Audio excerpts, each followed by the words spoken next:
YouTube, it's Brian Phillips. Look at this. We have the UMX Pitts V2. Amazing. We've never had a Pitts we don't like. And this one is no exception. We have pack voltage on the telemetry on the NX8. We'll go through the entire unbox, and we'll also show the S155 if you didn't catch that in our previous review of the S150, which is a helicopter, not the Charger.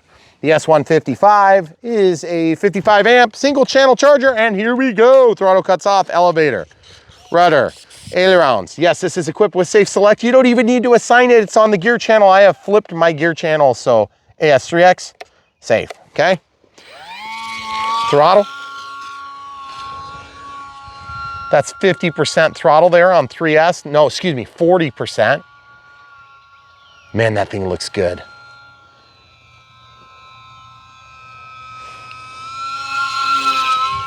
Okay, so bringing it around, that thing is just super docile. There's 100%. Oh man. Trying to figure out if I need to trim. It's just so docile, I don't even really know. Okay, let's take about 4 steps forward and go up by the bowl. Perfect, right there. Okay, here we go. Man, loving that. That's about 25% stick input. Cornhole, yes. Glides with the best of them.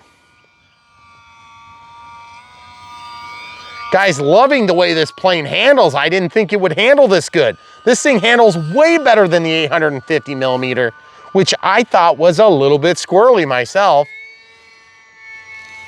Inside loop, inside loop.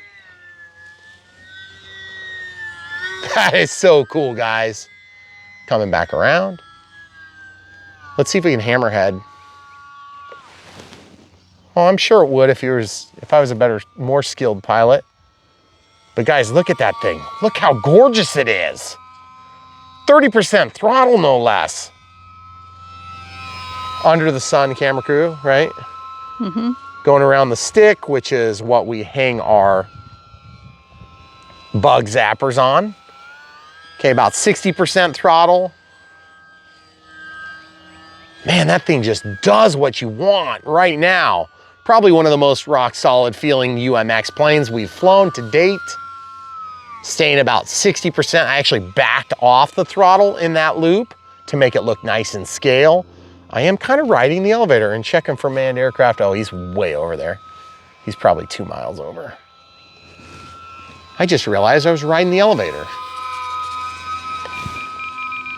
Trying to get off the elevator here, and you'll note there's a little bit of a roll there too. Excuse me, not a roll, but more of a yaw. There we go. Just putting a little clicks of trim for the rudder. Oh yeah, she's feeling a lot better. Okay, let's show you guys safe. Let's get all mixed up and then safe. Awesome. Wow, that's pretty good authority for safe. I'm out of the throttle now, as you guys can probably not tell. There's your limited bank angles, pretty good bank angles. Okay, out of the sticks, 30% throttle. Let's try a coordinated turn in safe. Whoa, a little bit of throttle. Okay, at 50% throttle. Okay, out of safe here. Cornhole. Man.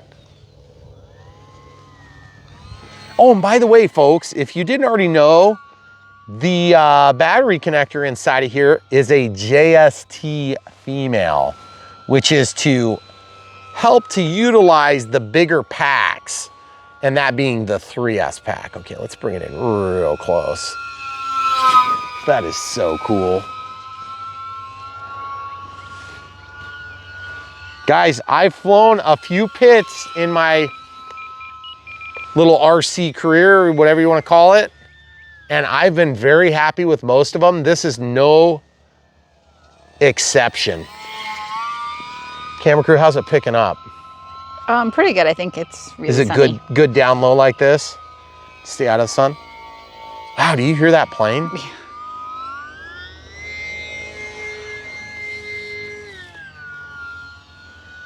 As with typical UMX experience, The styrofoam definitely amplifies the noise of the motor, which some people will not like. That's probably my biggest complaint with this plane so far. I would say it's my only complaint so far because it's flying absolutely fantastically. It's about 60% throttle here. Pack voltage is, shoot, my lanyard's giving me trouble. Oh yeah, we're good, about 30% power on our pack still. And yes, we do have a 5-minute timer set up. And we're about to expire on that, by the way. 6, 5, 4, 3, 2. I just feel like this plane is so easy to hold a heading with. For being a UMX, that's incredible.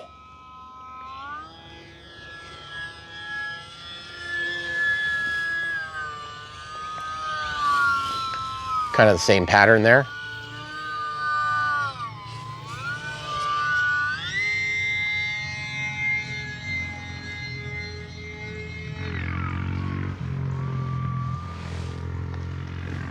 Well, that wasn't an airplane, that was a motorcycle.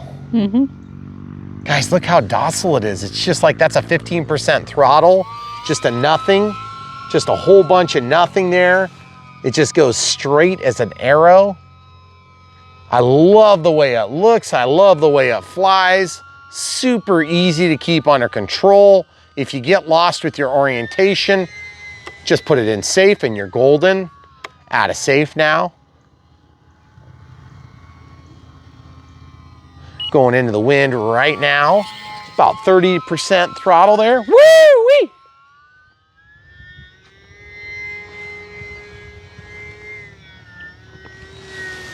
You good, camera crew? Okay, a little upside down flight performance. And there we go. She comes right out of it like no problem at all. We'll do an inside loop here. Up against the blue, I bet it's terrible. Tons of elevator authority, look at this. Just tons of it. You guys cannot generally do that with airplanes because you won't have enough negative authority on your elevator. But this biplane does it just fine. Camera crew is being tested today, right over my right shoulder.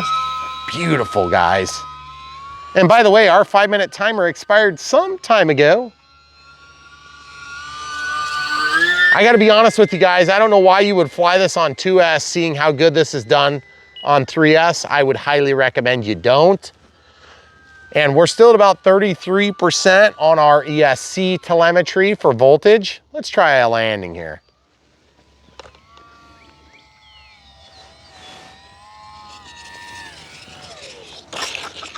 Pretty stinking good for being a little UMX. Let's see if we can get a better takeoff. Get that tail up. There you go.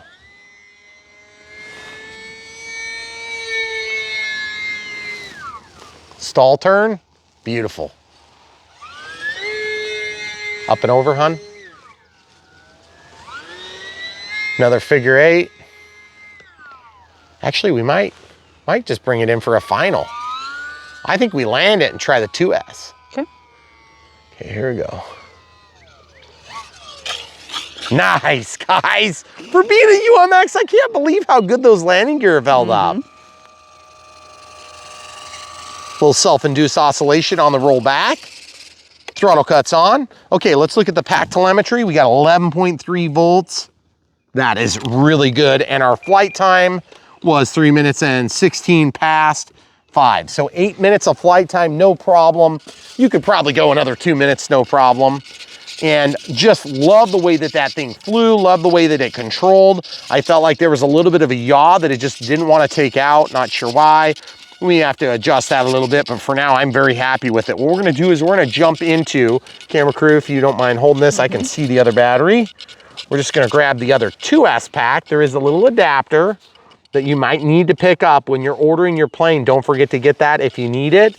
And that's gonna take your JST or your micro pH connector to JST. And what we did for our battery, we took this little strap of Velcro from another crash plane rather than putting Velcro on our battery. Okay, so let's go ahead and lay this down. Huge motor. Love the telemetry, Love the way that that plane goes together. It is very light. It is not a beginner plane in my opinion, but it does fly very good. Okay, so this is 2S. We currently had a 3S in there. You can see the difference. This is well below the 250 limit for 250 grams for the FAA limit. So you can fly this thing without the drone registry being a factor. Okay, so there's your battery, Spectrum, 300 milliamp hour. That's got the Hextronic standard connector as opposed to the JST micro PH like what you had on your old UMX micros. So don't forget to get your adapters. Don't forget charging adapters. We'll go over that in the Unbox build and radio setup. Of course, there's not much build. And that one, of course, comes with GST. Okay, so what we're gonna do is I'll show you how we did our little battery mount. So this is 300 milliamp hour 2S. We just basically cut this from a crashed airplane. And once you wrap this around, then you're golden. Okay, so I've never been a big fan of batteries and UMXs. It's always been kind of a pain. Because if you put Velcro on them, then you're married to a certain position and orientation within that cabin there. Okay, so we're just gonna stick that down. Make sure your wire doesn't go over or near the motor so that it doesn't get chop sueyed. That would be unfortunate. Okay, so we're just gonna go like this, and we got just a little bit of a breeze, so I'm actually gonna lay that down carefully and then do it down here on the ground. You can actually plug this in first. I would say the wind is about 5 to 7 miles per hour coming over our left shoulders, left and right shoulders actually. It's pretty square actually. Okay, 30 millimeters back. Okay, we just had a little warning come up. Takes a second for the ESC to realize that you've loaded in a 2S battery. Of course, you can hand launch these planes, but we're gonna go ahead and take off. We'll show you hand launch too. Okay, so throttle cuts off. This is 2S. We got a 5-minute timer set, 300 milliamps hour. And just full disclosure, it is a brand new battery, so of course it's gonna perform pretty good. Okay, AS3X only this time, about 50% throttle, 60, 70. Oh yeah, way more scale looking. It's about 70% throttle though. It still feels nice and powerful. Okay, so let's go ahead and show you full throttle right away. Oh yeah, that's not too bad. You can still do lots of maneuvering. You're gonna definitely stall it out. A lot lighter on its feet though, because it is smaller battery. Inside loops are still manageable, but you are gonna run out of power, not unlimited on the vertical.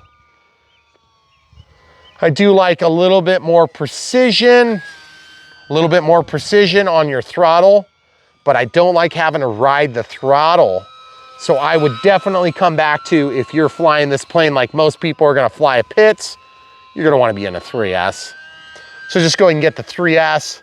That's 100% throttle. I feel like it's a good amount of power.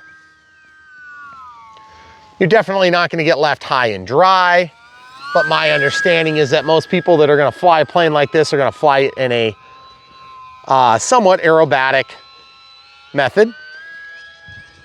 And I find myself at about 80 to 90 to 100% the whole time in this flight. And I feel like I'm on the edge of making it happen. So I definitely would encourage you guys, if you're planning on getting this plane, just go ahead and save yourself the trouble, get the 3S. Let's show them a hand launch. We'll go ahead and come in here. Let's do a safe landing. Safe action there. Oh man, that thing is rock solid and safe. Okay, so let's go ahead and taxi it back. Love the looks of that plane. Obviously, it's got the not so sturdy foam, so this is not gonna be an EPO. It's gonna be more like that polystyrene. So it will break, it will dent. You gotta be careful about that. That's part of the reason why this is an intermediate, and it is a strong intermediate, I would say. Especially if you're gonna be flying on 2S, I would highly recommend doing this on 3S. Hand launches are gonna be easier. But you know what I'm gonna do?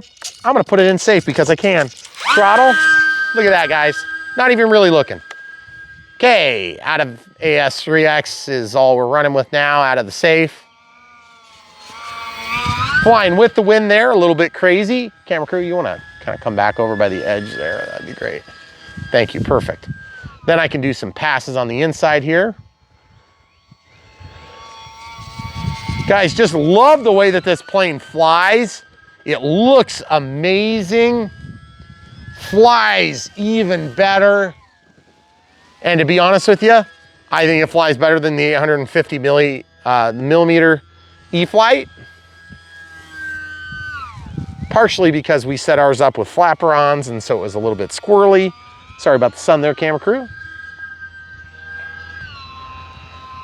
Definitely a very flyable plane. If you like the pitch, you're gonna like flying this plane. Definitely have pretty good scale speed on the 2S. But for me, it's all about 3S in this plane. Which is funny because the Cessna Citation Longitude, I actually preferred it in a smaller pack because I felt like it was a better representation of scale performance and it wasn't so easy. Look at this guy flying. He is way illegally low. Look at this guy. Look at him. Look at him. I'm down below the tree line, just so you guys know. Manned aircraft, this guy's making a pass. I think he must know me. It's possible. That is He's freaking really right low. there. I totally want to go up there and fly with him, but then that would be highly dangerous. So folks, if you ever see manned aircraft doing stupid things, that doesn't mean you have to do stupid things. But I can definitely tell you this, that plane is way lower than he should be. And that's okay, because we love airplanes here. And the funny thing is,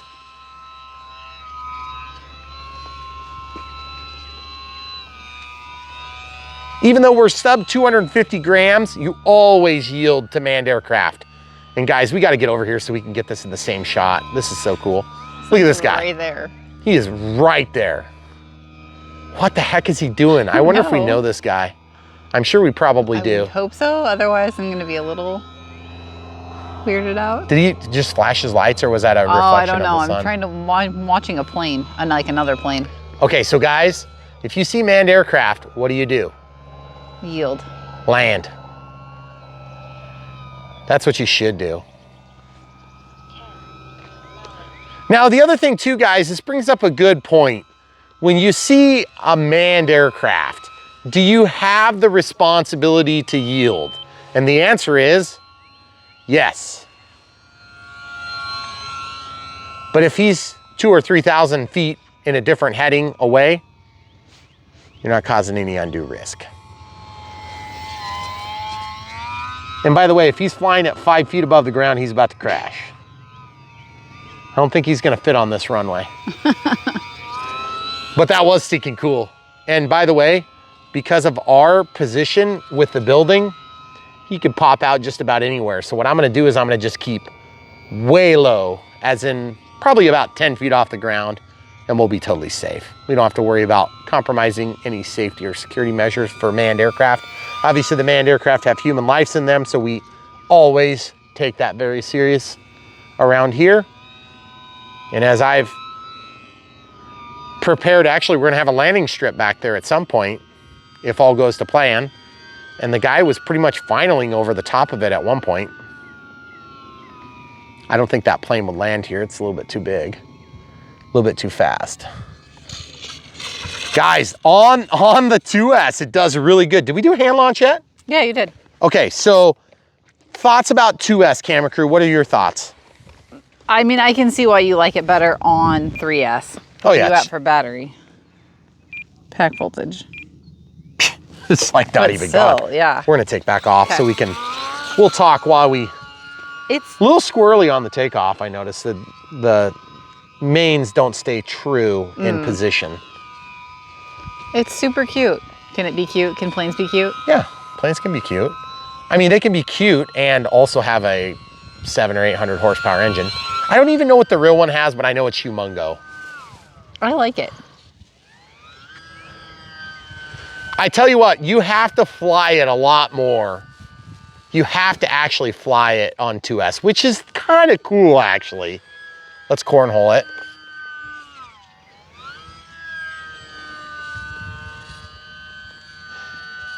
It is strangely easier to hammerhead.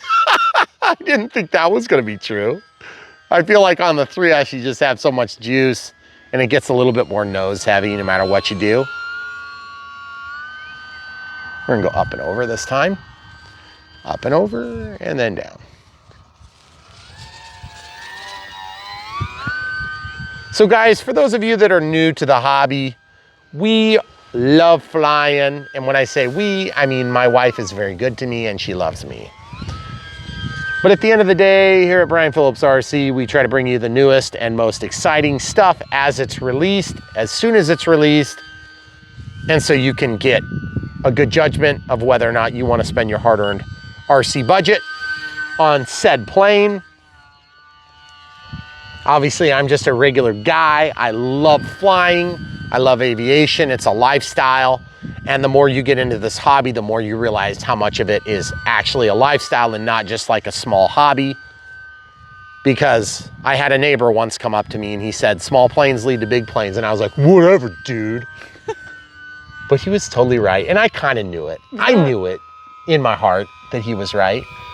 And now here it is. I've got a flying machine in the garage. I own an airplane that I don't fly. And we have this small YouTube channel that we love to put on a show for you guys. I feel like the maneuvering is a little bit cleaner on the 3S because you just have a little bit more juice to work with. And it's not dead calm, it's close. Okay, that wasn't low voltage, that was me. Okay. I have to say, I feel like we're probably about there on power. Let's try landing here. Keeping the throttle, flight to the ground. There we are. Really good ground handling for taxiing, but it just gets into that self-induced oscillation when it's driving along, even on a pretty smooth runway here. Okay, let's take off straight into the wind.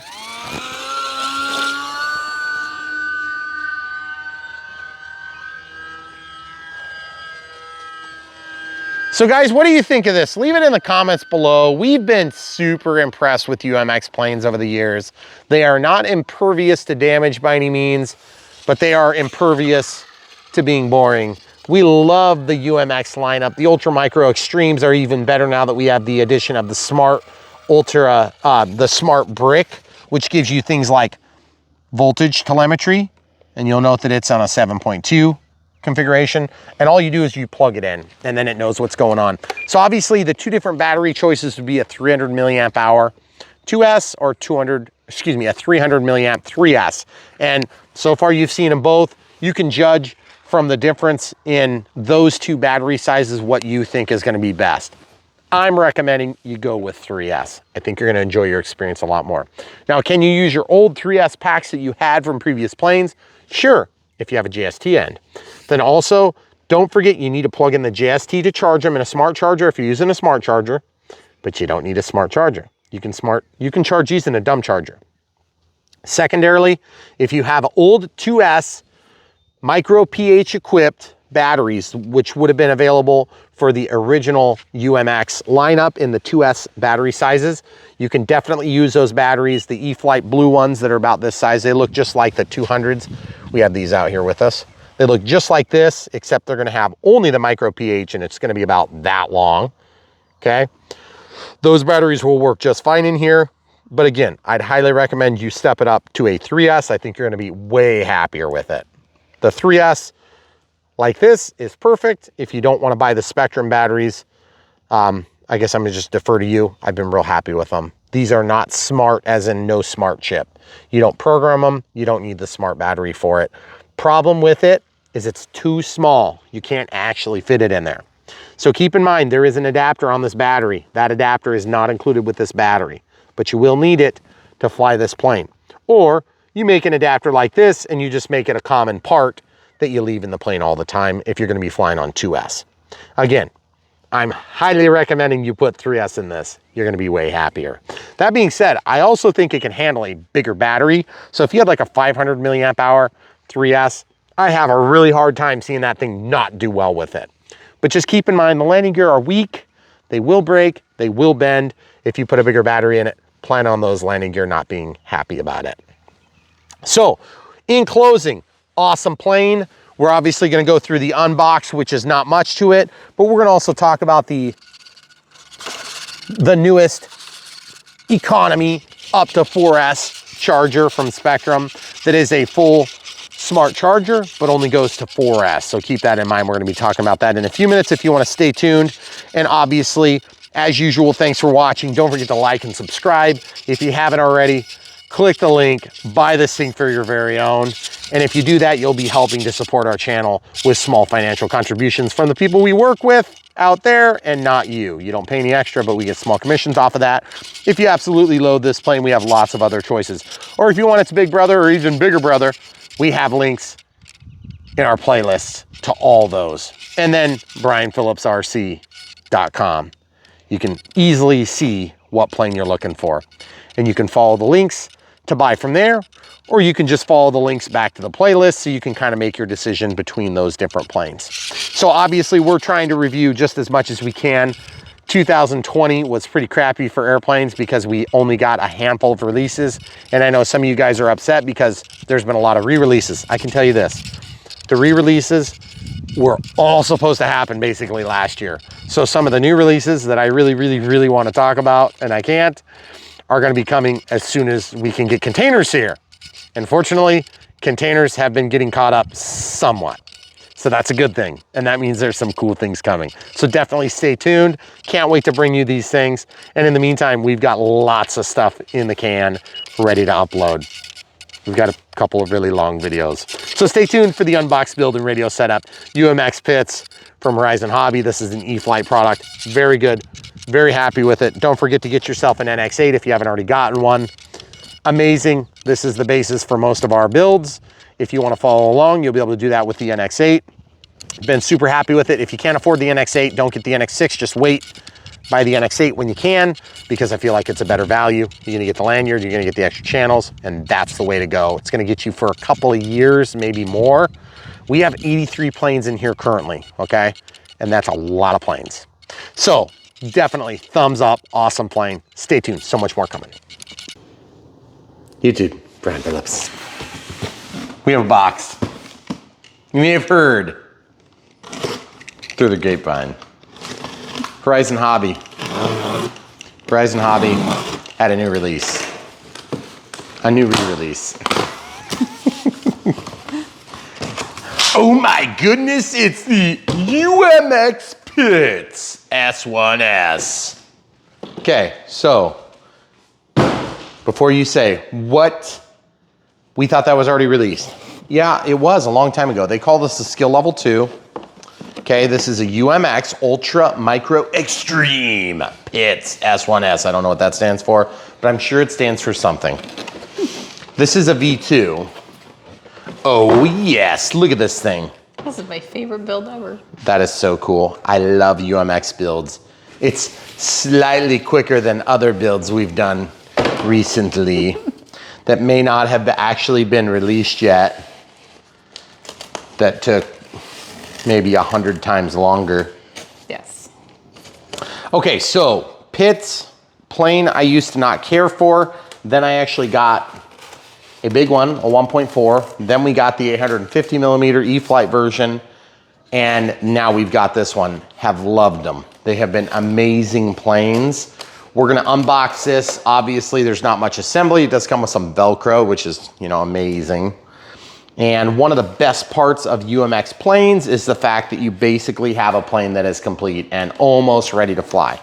Now, if Mother Nature is cooperative, which we don't ever expect her to cooperate, but sometimes she does, then we will be flying this in mere moments, and I am super excited to do that.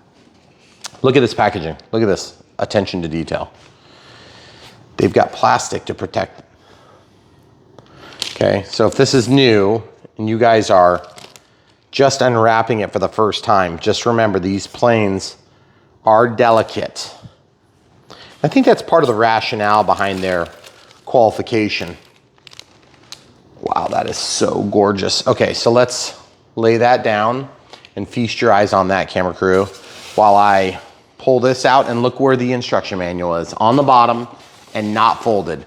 So if you guys are looking for the manual is underneath, and so that will save you some trouble looking for it. Obviously, we are gonna go through the full radio setup with the NX8 in this case, but you probably wouldn't have to have the NX8 for this plane, but we've been suggesting that people interested in the hobby, people that are gonna be in the hobby for a little bit, go ahead and get the NX8. And the reason we love the NX8 is because it's gonna get you through a lot of planes.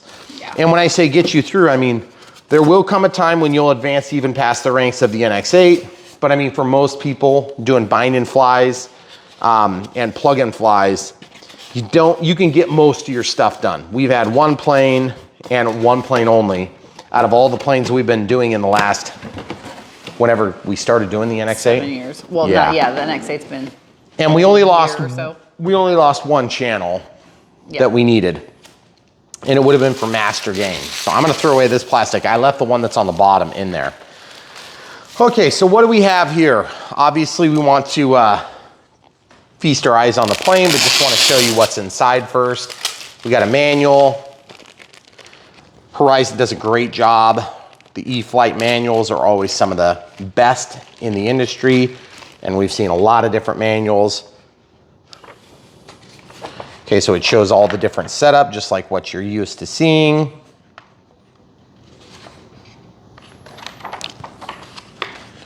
That is so thick. What is with that page being so thick? Is that 2 pages or is that 1 page? I can't tell.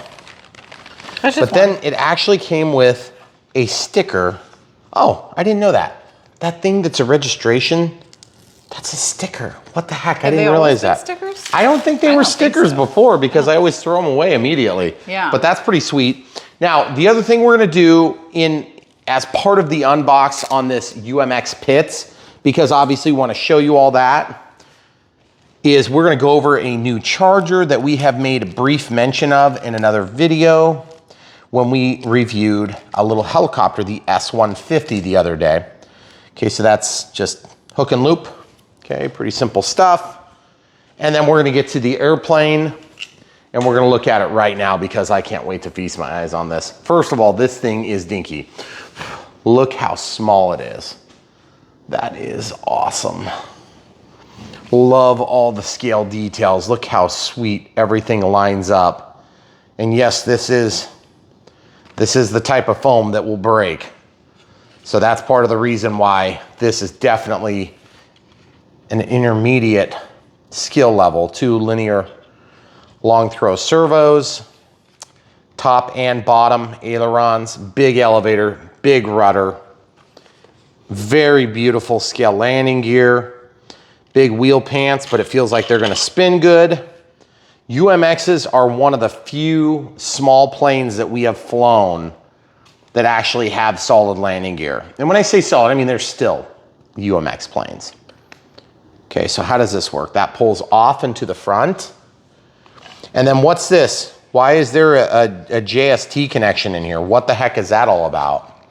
Well, the reason that it is a JST connection is because this uses a different battery.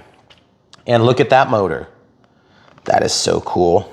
That's a 1208 1900 kV. That is a deeper motor, bigger stator, more power, beautiful prop. Look how strong that thing is. For a little dinky prop, that's pretty sweet. Okay, so what's the rationale behind the JST connector? The rationale behind the JST connector is that, yay, different batteries. Now, you're probably thinking to yourself, yay, my butt. I hate buying new batteries, me too. But here's the thing, this thing is capable of flying on 2 or 3S, which is incredible. Because as you know, with all the old UMXs, which you can see them kind of in the background here, like as early as the J3 Cub, the P51, even some of them were 1S, like the F4U Corsair, there was a 1S P51. Just a bunch of those planes were not 2S, let alone 3S capable. Now, I made a couple of them work on 3S, sort of, and a couple of them worked on 3S and then power cut, and then they flew over my neighbor's house and crashed in the gutter and things like that. But this thing is, by design, going to allow you to fly on 3S, which is really cool. So I'm gonna cut off this gigantic, ridiculous label. And the other beautiful thing about ultra micro extreme planes is the all up flying weight is very well below 250 grams. So let's go ahead and show that real quick. You can stay there, camera crew. I just love the way that this thing looks.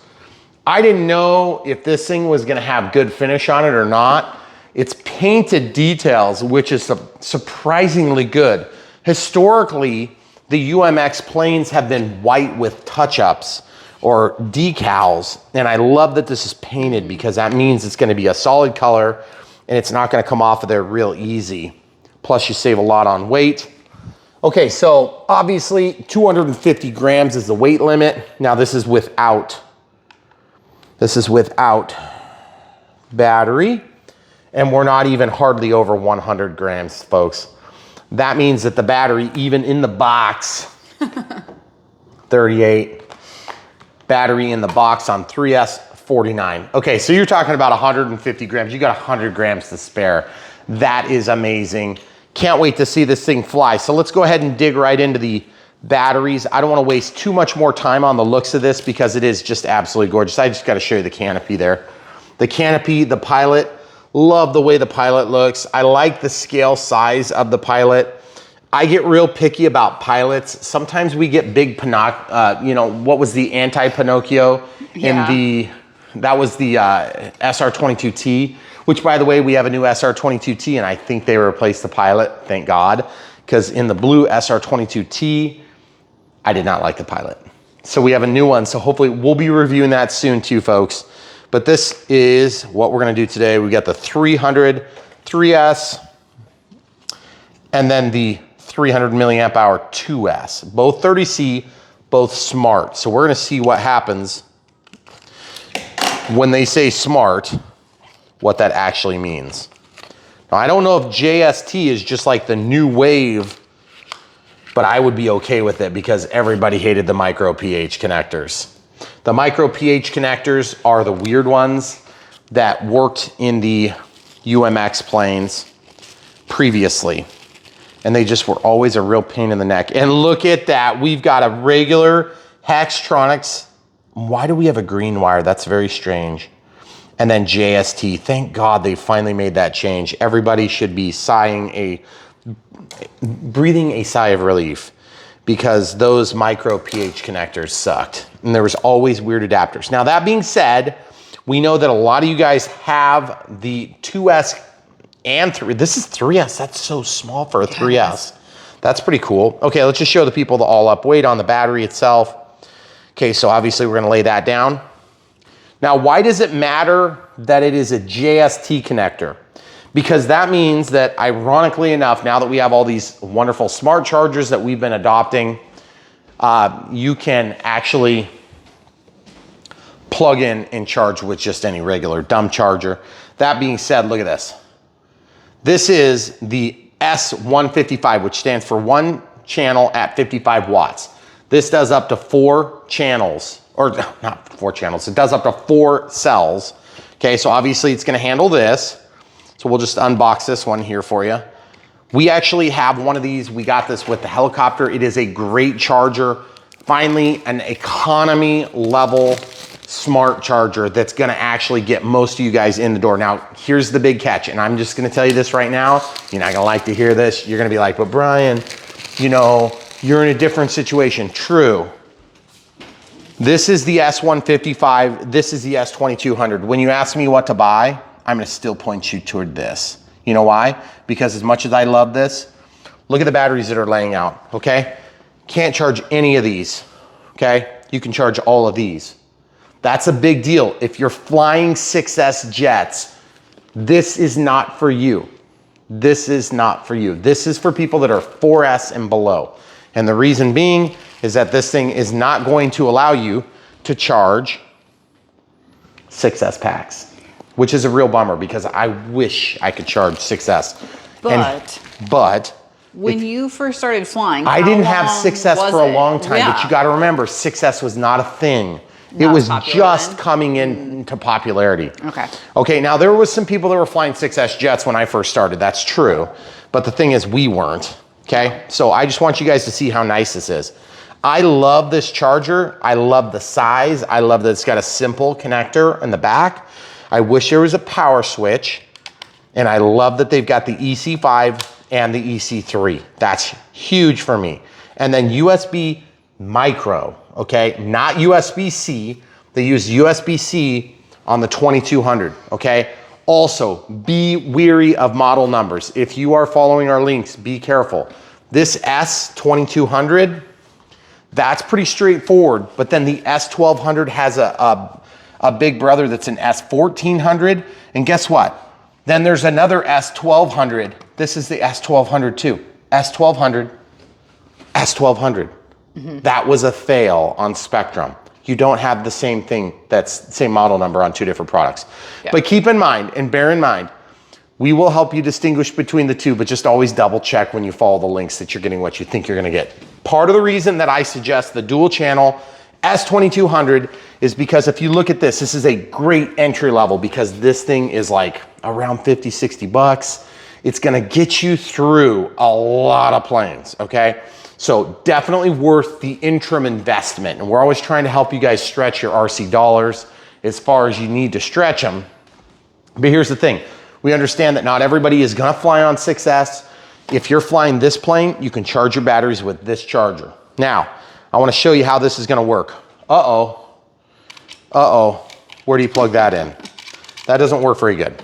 So, you already know this, but there are adapters that you need to buy if you're buying this plane and you need to charge your batteries, okay? You can also always just build these adapters yourself. So let's go ahead and whip out one of these 2S packs real quick too while we're at it, because then we can show how that looks too.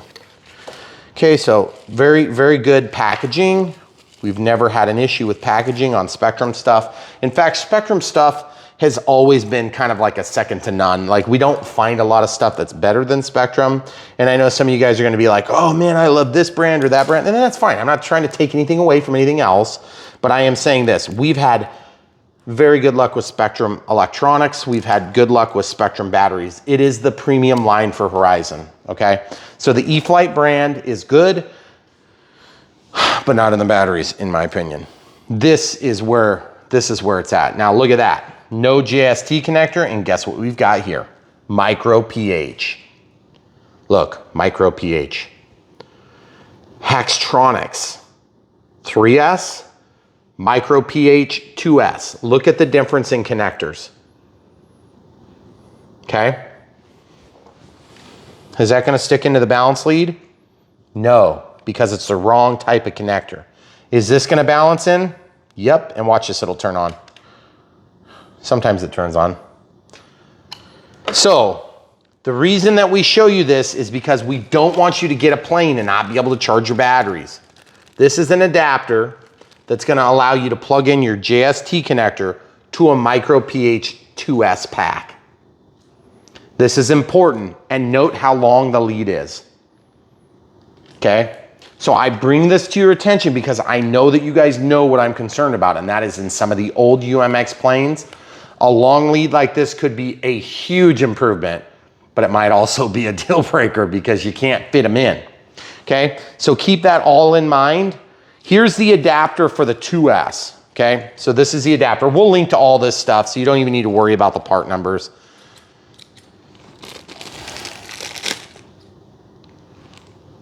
Haha, so much better.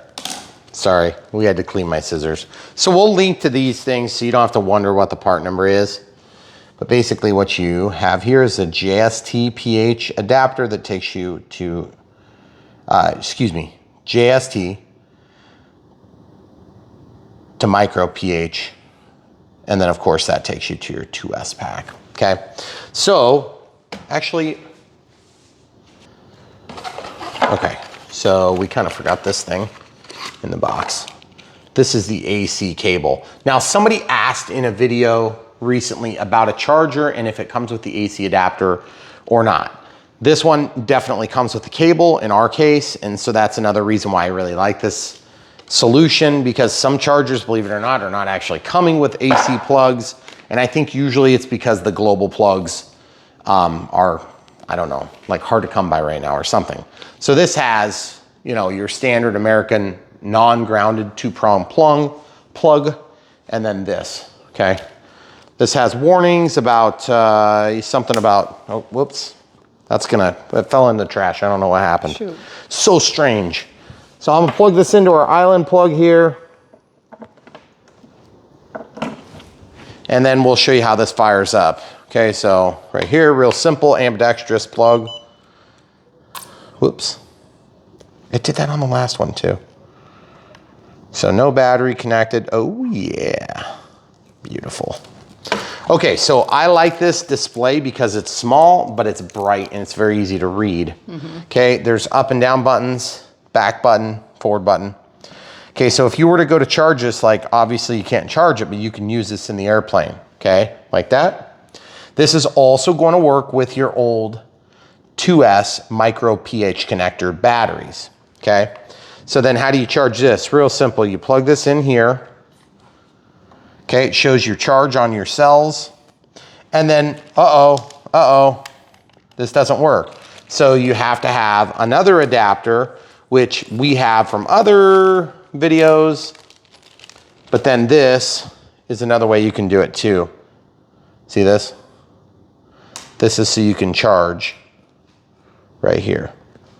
Okay, so this is the other random adapter that you need to be able to do this, okay? So that just plugs into this IC3, and then of course you're able to plug into, so we'll link to all those. Okay, so once that's plugged in,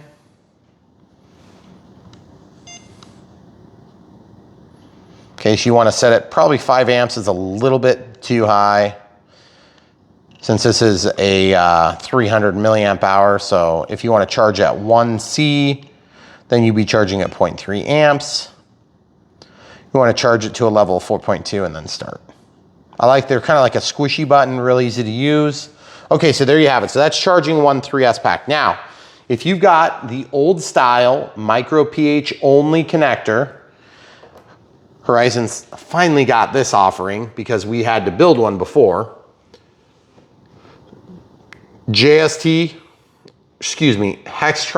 2S, micro pH 2S, IC3. So since this one's cooking, we'll go ahead and bring this one over and show you on another charger. We'll go ahead and use the same exact charger just so you guys can see how it runs. Okay, so we'll plug this one in. Part of the reason we like power switches is I can turn them on and turn them off without actually running cables. Okay, so this gets plugged in here. Then this gets plugged in here. And then this gets plugged in here, okay? Just like this, boom. And then you'll press that. Change the voltage, 2.7. Again, a little bit too speedy. 1.3 amps, or excuse me, 0.3 amps, and then start. And remember, this is a 2S pack, okay? So now, if you had a multi-channel charger like the S2200, then at that point you could go ahead and open up your other battery, which I'll show you. You can charge both of them at the same time, provided you have enough adapters. So keep that in mind when you're making a decision on which charger to get. If you get 2 of these, you can charge 2 batteries at once, but you're only getting 55 watts of power, whereas that's 200 watts of power. More wattage means you can charge faster, but it doesn't necessarily mean that you have to charge faster. You set the speed by which it's going to charge. Now, keep in mind, even though these are in smart looking packages, I don't believe there's any smart technology in this. It just happens to have smart looking packaging, okay, around the LiPo. Now, what does that mean? That means you don't have the auto discharge built in, which is a bummer, and I'm hoping that at some point we can get that, but right now these are too small to allow for the chip. The chip is a little bit larger in proximity, so that's not gonna work, and so they've chosen to kind of just stay away from that for now. Okay, so we're gonna get this 2S opened. We're just gonna get this thing popped out real quick, and we'll show you exactly how you would do 2 at once. And we'll use the S2200 to demonstrate that. Now again, this all comes down to, in my opinion, if you're gonna be in the hobby, we want you to be in the hobby longer than one plane, because one plane doesn't get you very much traction, you know? It's gonna take you longer to get good enough to really enjoy this hobby than one plane, right? The first plane is gonna be the type of plane that you're gonna crash a million times. This would not be a good plane for a first plane because you'll destroy it like right away. So even though it has safe select, which will automatically level the aircraft, so you take off and the computerized controller will automatically level, and when you pull up, you let go, it'll level. When you roll, it'll roll back. It'll actually limit your bank angles as well. You can flip out of that mode, go upside down, fly inside loops, do everything you want, okay? But then you're in command and control, but there's only stabilization, which is AS3X, artificial 3-axis stabilization. Whereas sensor-aided flight envelope, which rides, basically it uses AS3X to make decisions on its physical position within the world, okay? So these little adapters help you to use your existing batteries in the new plane.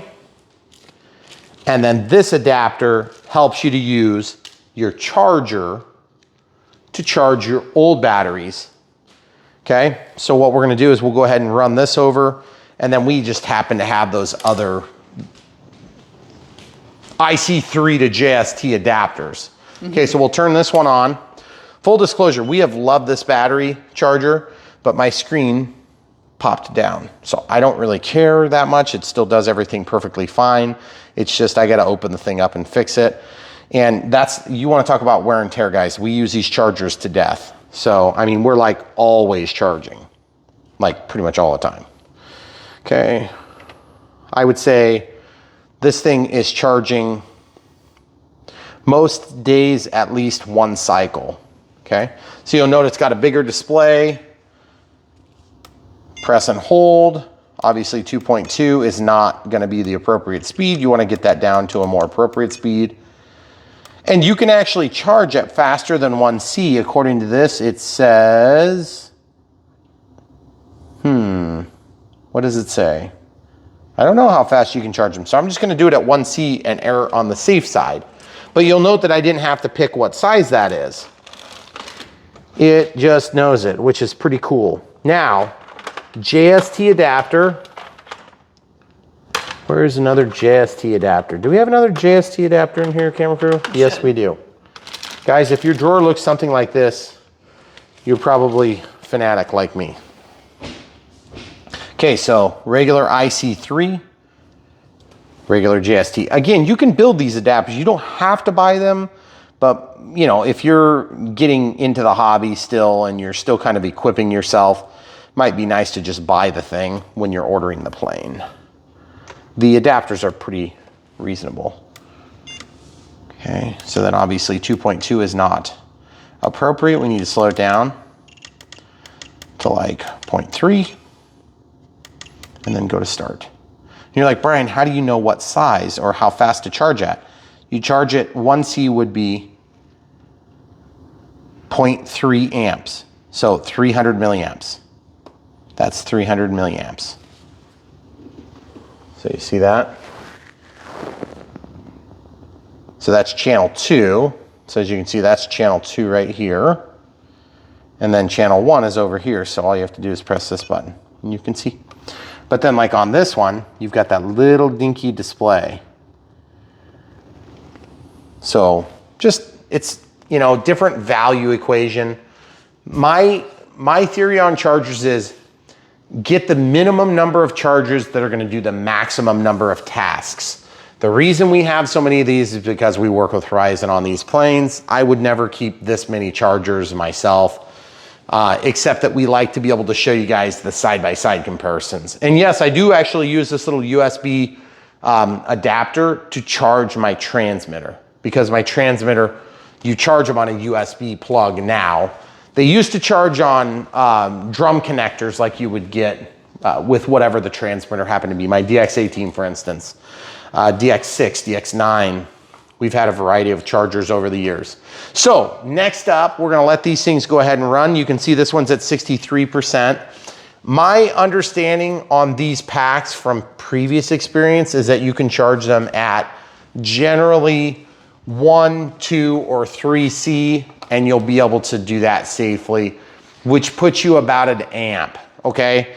If you're trying to do parallel charging, you have to be a little bit careful. It does come with a manual, by the way. You can read the manual if you want. But if you're doing parallel charging, it gets tricky because the adapters that you're gonna have to do parallel charging. If you don't know anything about parallel charging, what I'll do is I'll show you this right now just so you guys get an idea of what parallel charging is and how you would go about doing it. This happens to be a parallel adapter. I used to do everything. There's a bunch of different, quick disconnects in here. The reason we do that is because like this is a micro pH adapter that I built. This is what we used to have to deal with. Okay, so that's why I was singing the praises, because I've literally built so many different adapters over the years. And you can see how crappy and ugly that thing is. I think I had a charger that went bad once, so I went ahead and used like the female connector out of it. I mean, it's just the sort of resourcefulness you're gonna find within the RC community. I mean, that's part of the reason why adapters sometimes aren't always in stock right away, which is frustrating for everybody. But this would be a parallel charger, and so what you would do is you would plug this into your charger, you would plug the appropriate end into your discharge lead, your balance lead, and then you would be able to charge like up to 6 batteries at a time. But just keeping in mind that if you have a 2-channel charger, you're actually charging with 2 different circuits, okay? And obviously in this case at 0.3 amps, you're not consuming enough power to really worry about the wattage size. That's why this is such a good fit for what we're doing in this particular application. Because you can buy probably 4 of these for the price of this, okay? But I would rather have 1 of these than 4 of those. Why? Because, I mean, do you want to plug 4 things in? I don't. I'd rather just have 1 faster charger that's going to be able to get me up to speed and charge these monsters, okay? So keep in mind, there are chargers that need to be bigger than 6S still too.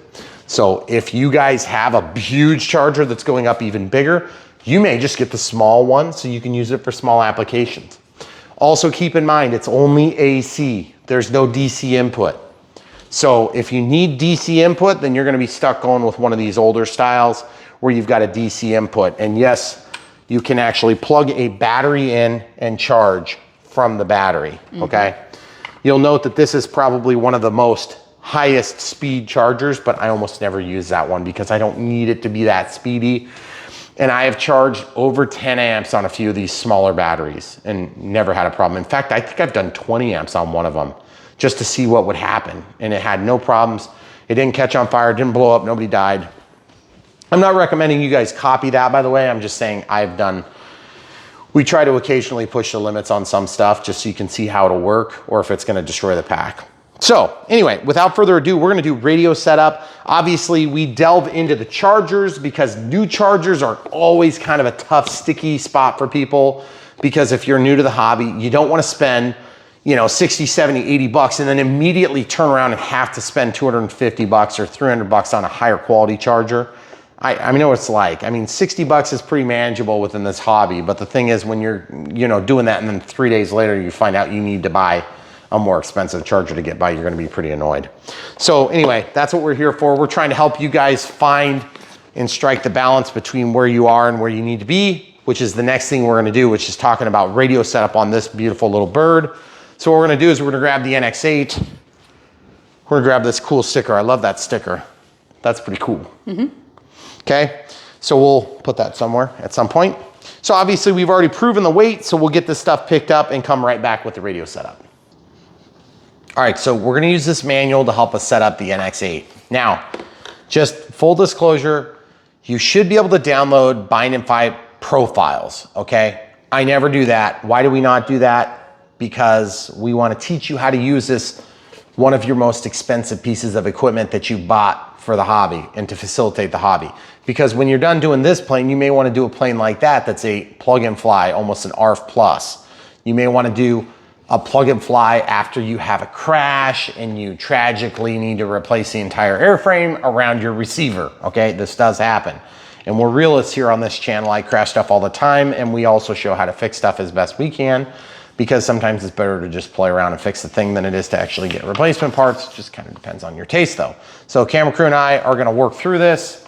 So when you first turn on your transmitter, you click that, takes you into the function list, or you can scroll down to system setup, click disconnect RF, and then go to model select. Then you'll go to add new model. See, this is where you would add a new bind and fly from template if you do that. Excuse me, template is templates you store. A new bind and fly would be one where it downloads. So remember, there's Wi-Fi on this unit, okay? If you have trouble with Wi-Fi, you probably gotta call Spectrum because I don't know how to fix that on your transmitter.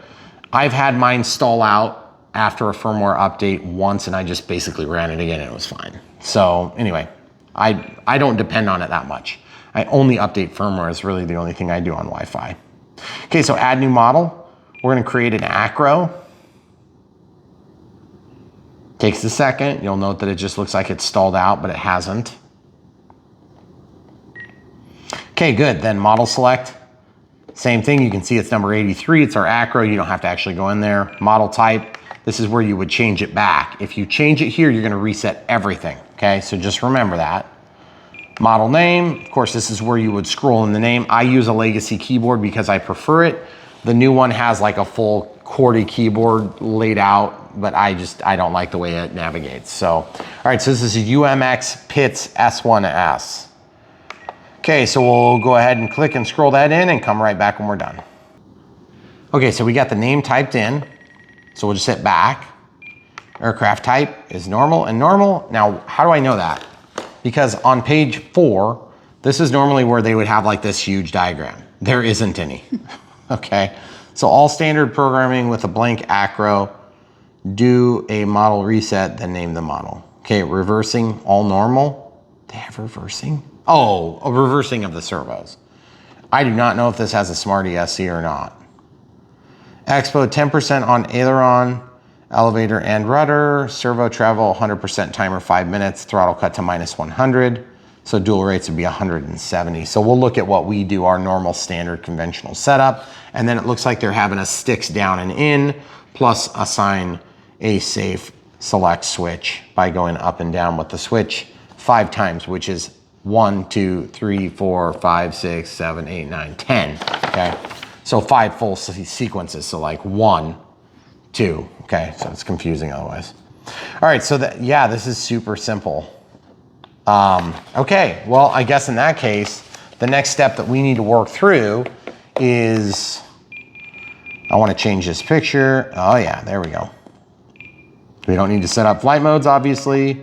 Let's do throttle cut, switch H, check it, make sure that stays at -100, which is good. Okay. And then we need to do timer for 5 minutes. We're gonna turn on the 1 out, next.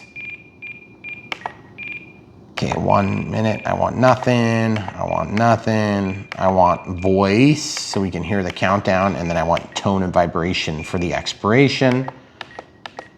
Okay, so basically everything else is default. So throttle cuts on, dual rates in Expo. Dual rates in Expo, we're gonna set this all to switch F. We're gonna do our standard configuration, so it's gonna be 5, 10, and then we'll do 20. And have a little bit of trouble with my scroller lately. Ever since I took it out in the rain, I've had a little bit of issue with that. Let me have Spectrum fix it. See this? Okay, 5, 10, then 20. Drop my rates down to 90 on the top setting. Switch F.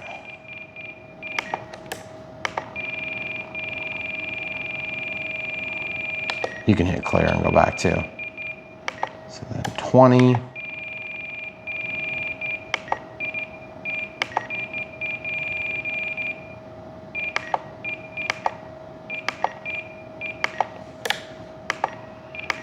And I'm gonna use the same setup for all 3. Oops. Guess I can set that to 90. And then 20. Okay, so the middle setting is where we're gonna start. If it's not enough, we can go more, which will deaden the sticks more. Or if it's too much, we can reduce the Expo and kind of liven it up. So I think we're gonna start here, see how it flies. Throttle cuts on, timer's cleared, everything's ready to rock and roll. So at this point we can turn off the transmitter and then we'll be prepared to bind. Once that light's off, then your radio is shut off. All right, so the binding procedure should be pretty straightforward on this thing, especially on the virgin bind. Okay, so we have this JST connection, and what do we have? We have 90% on this one. Let's see what the other ones are at. You would think they'd be about the same. 99% on this one. That's a 2S.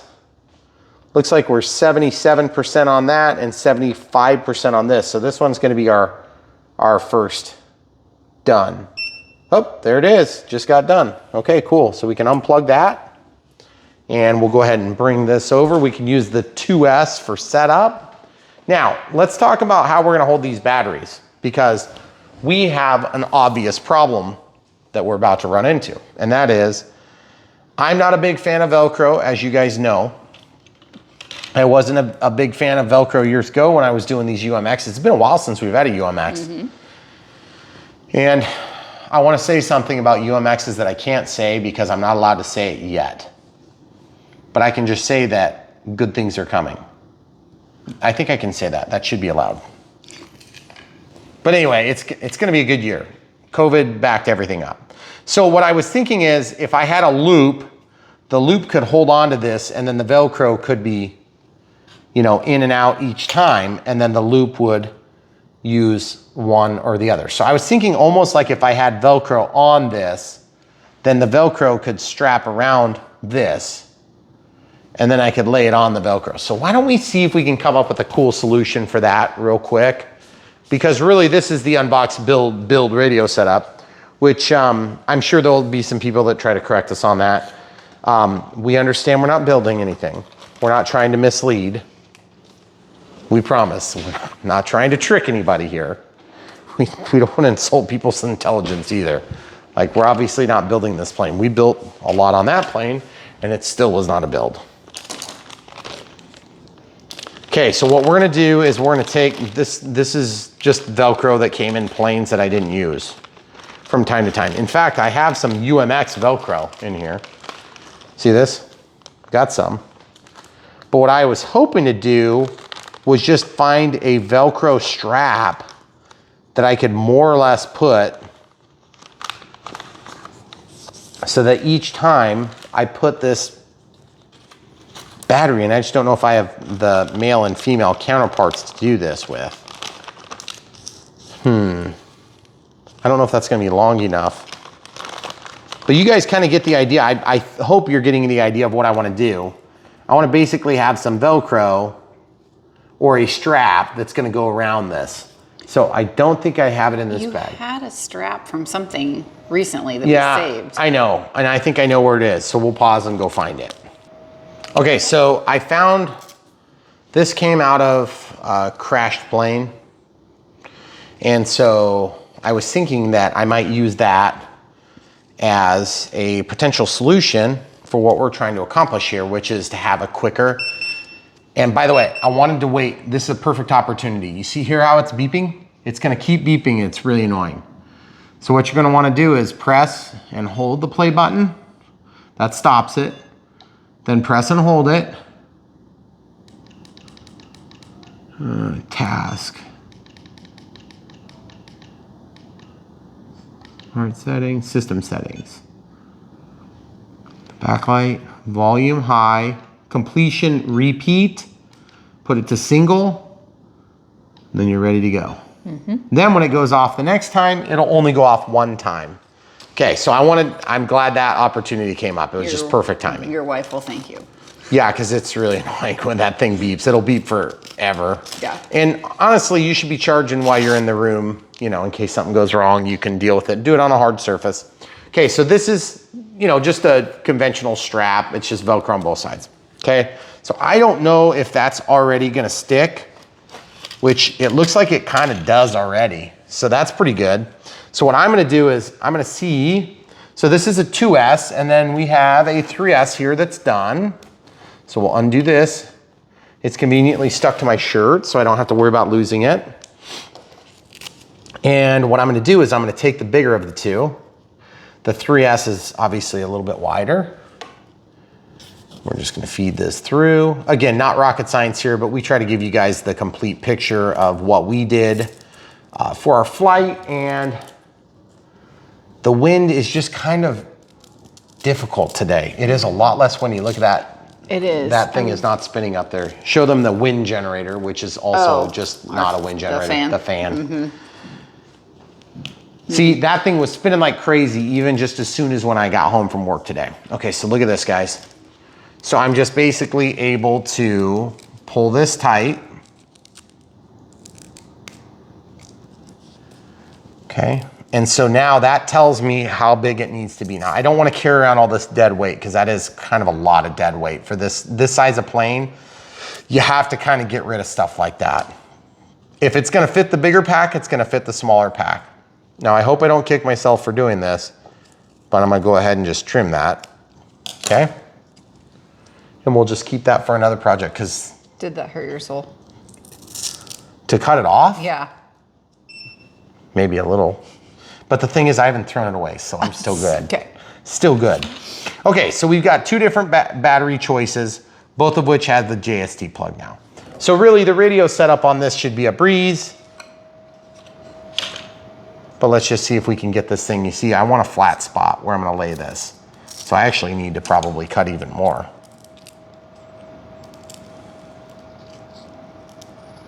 Okay. So then that gives me a flat spot here or a flat spot maybe there. So the first thing I'm gonna do is I'm going to lay the scissors out of the way. Remember, the prop can cut you, so just be careful. Not like you can just take that off without disassembling this. The spinner has to be unglued. Okay, so plug this in. Red light starts flashing. A little bit of beeping. Red light stop flashing. I'm gonna lay this down. Okay, and then just kind of get that positioned in there. You definitely don't want that on top of the moving part. So the next thing you gotta do is kind of reposition things so that everything is more or less safe. And UMXs have they've pretty much always been kind of a pain for getting batteries in because they're just small. But just be real gentle on those leads because you don't want to break them off of the board. It's a real pain to fix if you do, because it's inside of there. Okay, then you see my little Velcro solution is adding a little bit of space. So I'm just going to get that down so that this thing can drop in. See how it's wanting to resist? Okay, so now we're okay. And then the CG, just so you guys can see the thing that's nice about that is I can switch that from battery to battery now. So that'll just stay with the plane. Okay, so the CG. Okay, so we went to a purple or it's actually red and blue. Center of gravity is like 30 millimeters back. Where did they have that, hun? You read it. I read it, but I'm not seeing it. And I feel like these pages are stuck together, which is so weird. True. Oh, there it is, 32 millimeters back. Okay, so let's just see, 32 millimeters back from the leading edge here. Okay, so that's pretty much what it is. I don't see a lot of adjustment. Now, that's flashing. Let's show the people the colors. Look inside the nose. Here. I can see the blue. You guys see that purple? It's actually blue, red, yeah. red and blue, okay? So I'm gonna lay this away for me. Press and hold that. Binding. Got it. Telemetry. Okay? That is the first time I think I've bound from this distance in like a million years. Yep. Okay, so first things first, everything's started up. Elevator up, elevator down, roll left, roll right, yaw left, yaw right, and I can immediately tell this isn't safe. How do I know? Because I can see there's not much throw. Then I flip it upside down and look at that, trying to auto level. Okay, you can also tell from the color of the light, happens to be blue. So let's see if it's already been assigned. Yep, see, look. I didn't even have to make the assignment. See how it goes up more?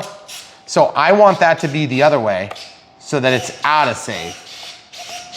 See how my gear switch is pulled toward me? So I'm gonna go in here to servo setup, travel, scroll over to reverse, and I'm gonna switch gear to reverse. So now it's in AS3X until I turn on safe, okay? totally a personal preference issue. Okay, throttle cut is on.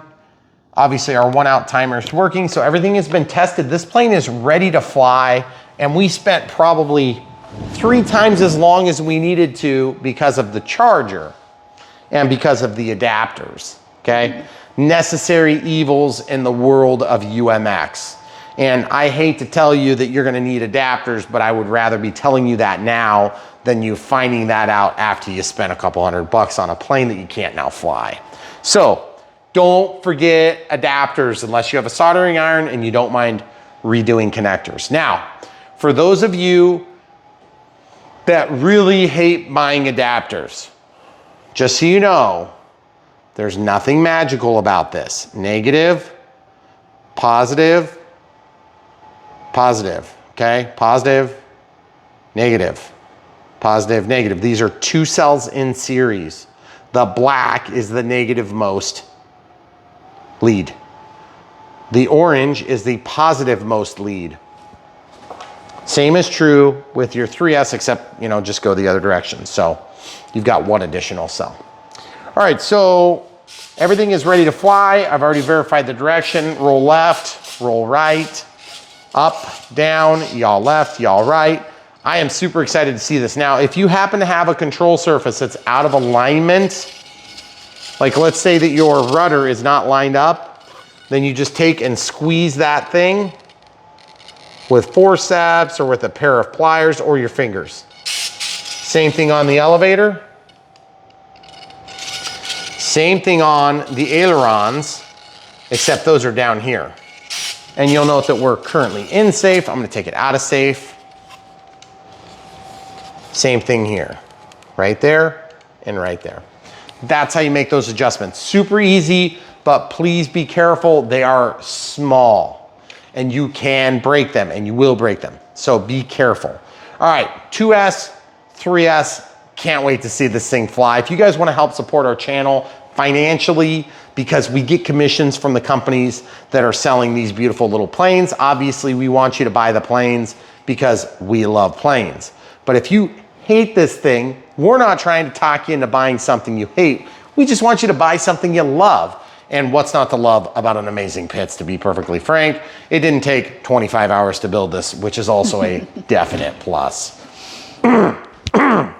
So anyway, just saying, we love planes that you can open up and fly within minutes.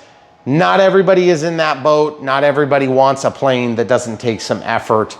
And there's certainly a time and place for planes that take a little bit of effort. We just aren't in that time and place. So you might be. You might want the challenge of a build that takes 20 hours. But just to give you an idea of size comparison, this is a 1600 millimeter plane.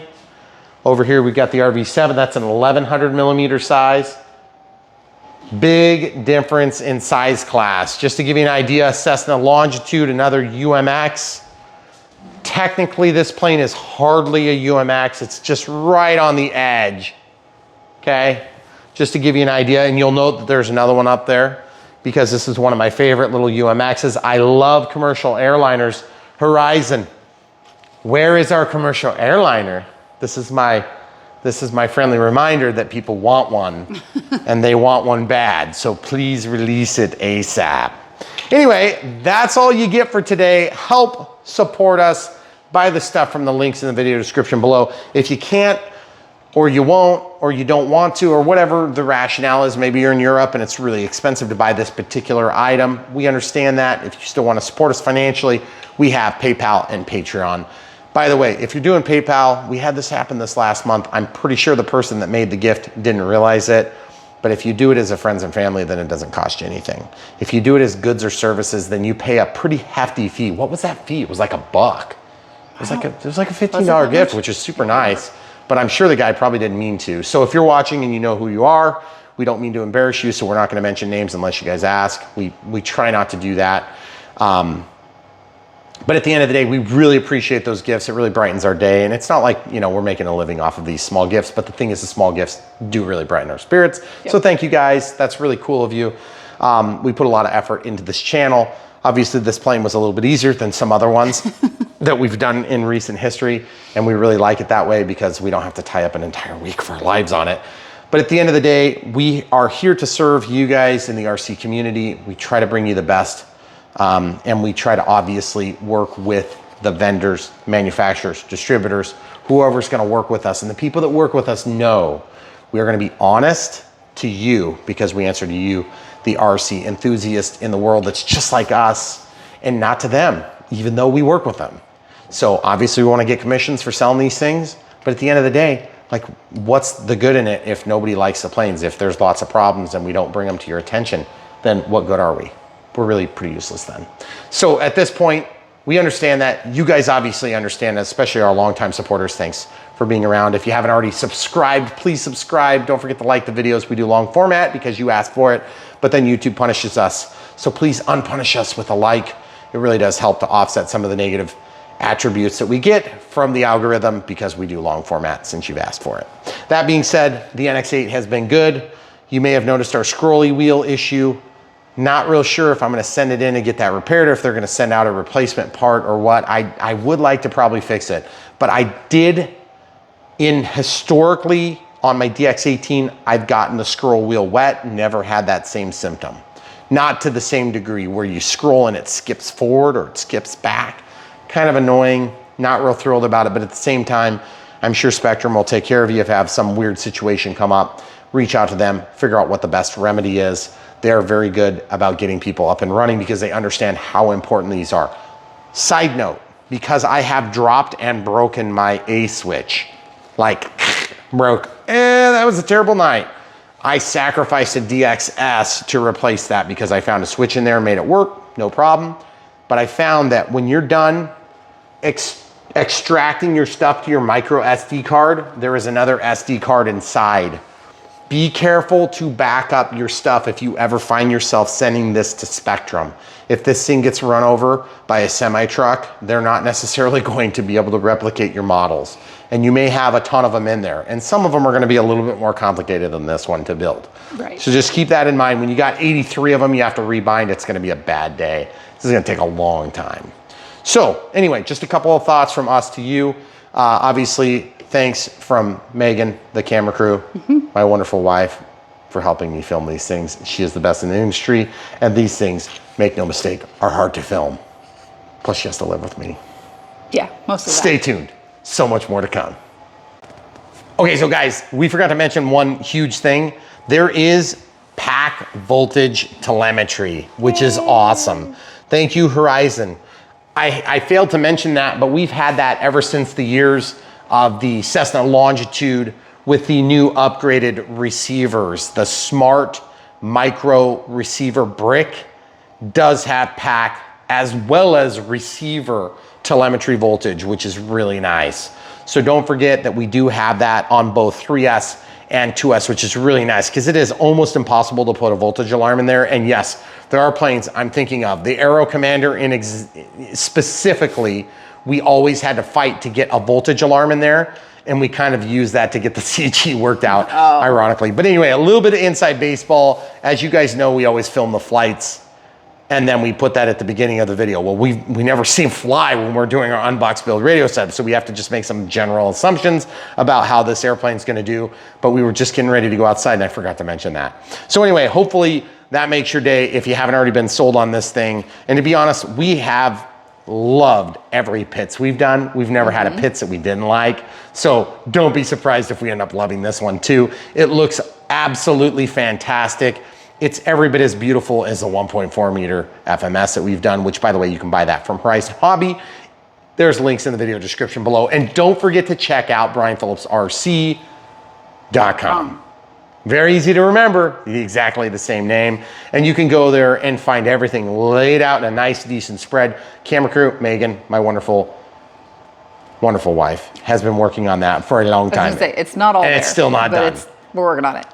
We're working on it. We're trying to keep up. So guys, go there. It's gonna help organize your thoughts when you're trying to make a decision on airplanes. We're gonna do some different cool things with it at some point. But for now, it's just kind of like a one-stop shop. It's gonna direct you back to videos. It's gonna direct you to the purchase sites. And it's just one place for you guys to land, make a decision, execute the decision. If you're looking for something on the website and it's not there yet, on the homepage is all of the master links, just like in the video description. You can just click on Master Horizon, link. it will take you there. Or wherever if you're we looking. haven't reviewed a particular plane and you know that we're getting it, like the Sirius re-release V2 that's going to be red and white as opposed to the original Sirius SR22T, which was blue and white with the anti-Pinocchio, flat face, no nose. That will be available through the master links. So you can always do that. Or, you know, like when the Draco was first released, we weren't allowed to have links. I don't know if I can say that, but we weren't allowed to have links for like, what was it, like a couple months? Yeah, there was a time frame. It's just part of the deal they had worked out. But anyway, the point is, you can always go to the master links. You can always buy from the master links, and then you'll be supporting us. And yes, a ton of you guys have asked this. What if we need to buy a battery and we need to buy the plane? Just follow the plane link, put the plate in the cart, and then just like put other stuff in your cart. You'll be fine. And that is true for most every website except for, I believe, like the Bangoods of the world, and you gotta follow links each time. So anyway, this one's gonna be super easy. You just follow that, and then you can go ahead and navigate to the optional parts after you've put it in your cart. And there's a cookie that gets stored on the website, and then we get credit. We trust these companies. We don't sit there and like go through and make sure every transaction was credited. We just trust them. So at the end of the day, we love working with these companies. If we didn't trust them, we wouldn't be working with them. And if they didn't trust us, they wouldn't be working with us. And guess what? We might badmouth this thing to death, and it's brand new, and they probably invested hundreds of thousands of dollars on this thing. So they trust us. So hopefully you do too. Stay tuned, so much more to come.